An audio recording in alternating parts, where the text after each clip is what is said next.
Tortuga, Ile de la Tortue, a small island off the coast of Haiti, or Haiti. I don't know how that's pronounced. This is going to go well. Famous for one thing. Tortuga is renowned as a haven for illegal activities, or at least it was. Plundering, looting, killing. This place was a pirate heaven. But it wasn't just pirates who enjoyed the spoils of such a place where anarchy was a way of life. This is where we get a bit educational, so sorry. Now you see, a pirate is defined as a person who has no international allegiance, who raids and pillages at will. It doesn't matter who they are doing it to, or their own nationality. They are just a law unto themselves, and they are committing illegal activities in the eyes of any international law. You may have heard of the term privateer. Effectively, a privateer is a half pirate. Most famous example is one Henry Morgan, a Welsh privateer who is a hero to the British people due to his attack on the Spanish in the Caribbean. This means that to the Spanish, he was a bloodthirsty pirate, an enemy of the state, and like I said, a hero to us back home.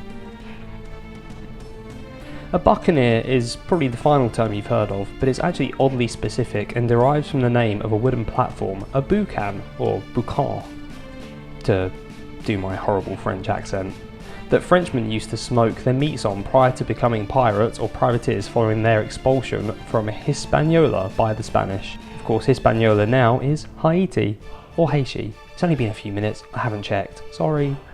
Now, the ownership of the island of Tortuga has changed hands more often than Nico Cranchar followed Harry Redknapp to different clubs, as many times as Real Madrid have won the European Cup. During this time, the island was hard to govern, and thus piratical goings-on became the norm. History lessons aside, what brings me to Tortuga? Loving the modern-day depiction of pirates is an obvious one, and probably the main one. I mean, who doesn't love the Pirates of the Caribbean film? The ride's pretty good at Disneyland Paris too, just FYI.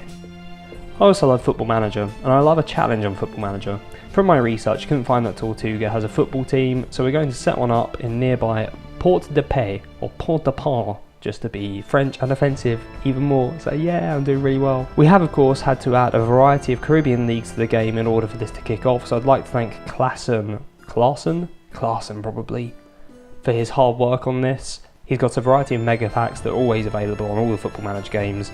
Must take a lot of work to put together, so yeah, thumbs up mate. So as you'll see, we've landed on the island of Tortuga, just off Haiti, removed the local team and replaced them with the Tortuga Pirates. And yes, I'll be working on actual logos and kit designs soon. Just bear with this for now as a placeholder. What is the purpose of the save?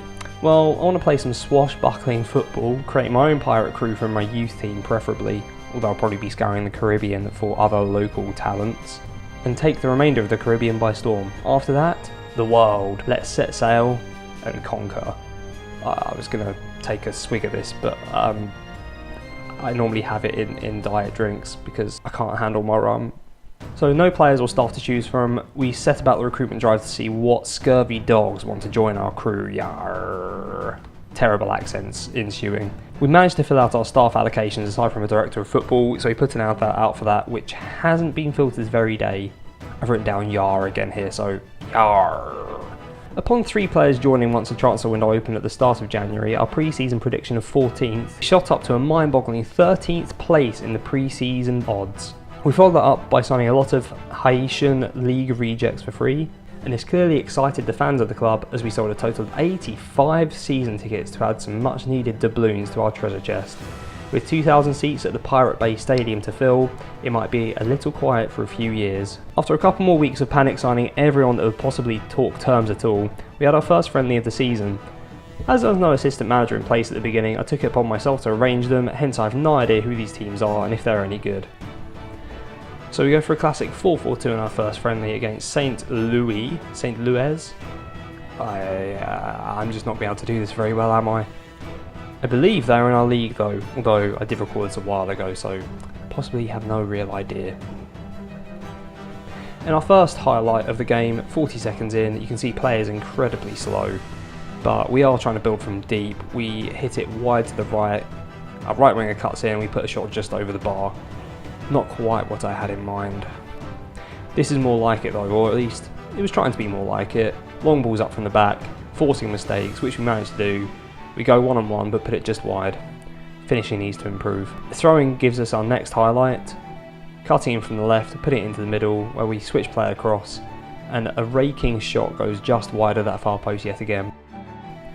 Some more build up sees us work up the right before switching it to the left, which is a fairly strong position as we stand, across into the box, and the keeper has an absolute nightmare and can't keep out the weakest header I have ever seen in my life.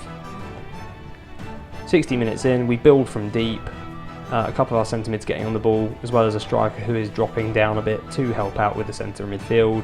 We play around the edge of the box, and I'd say another potential goalkeeping howler, but you know, you take what you can get. St. Louis score in the 76th minute with a cross shot. But there's full time, we win 2-1 in our first ever friendly at the Pirate Bay. And are the players delighted? They sure are. Our next game sees us come across America from Haiti. Now these are one of the better teams in the division, and they take a lead in the first half, they just cut through us at will. We actually get back into the game with a close range finish from a cross on the left, which is quite common so far, as you've seen, before they win it in the last couple minutes by hitting the bar and then just having a free shot from our 6-yard box. That player even has a face. How can that be fair? Full time goes and we lose 2-1 to a team I think they were predicted to finish 3rd or 4th. So actually it wasn't bad. Next up is Dynamite. And we start off with a bang, going 1-0 up early before finishing off a close range finish for 2. And from a corner, get the 3rd, which seals the victory. Full time goes, and I'm bored of playing friendlies now. It was finally time for some league action. On the eve of our first ever match in these treacherous seas, I checked the odds to find we've risen to 8th favourites. Maybe we'll make a crew out of this motley bunch after all. I probably should have used a pirate pun for that, but motley bunch, I mean, I've used all the pirate puns already. Or perhaps not. A newly promoted team with no players has been made favourites against us on our first game of the season. Pathetic. With no crew of their own, it's down to my actual players to take the initiative, which means they'll be the ones to walk the plank if we fail. The Kraken. Terrible. Absolutely terrible.